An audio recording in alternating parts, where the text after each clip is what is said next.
দমন পীড়ন করে বিভিন্ন কালো আইনের মাধ্যমে গণমাধ্যমের গলা টিপে ধরেছে এবং মুক্ত বাক এবং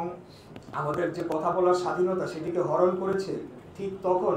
এই প্রচার দলের কার্যক্রম অত্যন্ত জরুরি ছিল বাংলাদেশের জনগণকে ঐক্যবদ্ধ করে আমাদের এই আন্দোলনকে এগিয়ে নিয়ে যাওয়ার জন্য।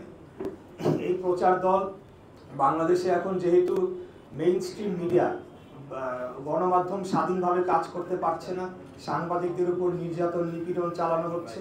এবং বিরোধী দল সহ আন্দোলনরত সকল রাজনৈতিক দলের খবর এবং বিভিন্ন সংবাদ প্রচারে যখন বাধা প্রদান করা হচ্ছে, জেল জুলুম দেওয়া হচ্ছে, তখন সামাজিক যোগাযোগ মাধ্যমে আমাদের খবরগুলো জনগণের মাঝে ছড়িয়ে দিয়ে, আমাদের বার্তা জনগণের ঘরে ঘরে পৌঁছে দিয়ে প্রচার দল যে গুরুত্বপূর্ণ ভূমিকা পালন করেছে, সেটার জন্য আমি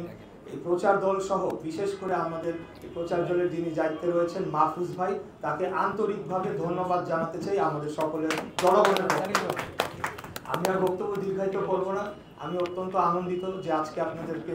সারা দেশের বিভিন্ন জেলায় আপনারা গুরুত্বপূর্ণ ভূমিকা পালন করে চলেছেন, অত্যন্ত ঝুঁকি নিয়ে, অত্যন্ত কঠোর পরিশ্রম করে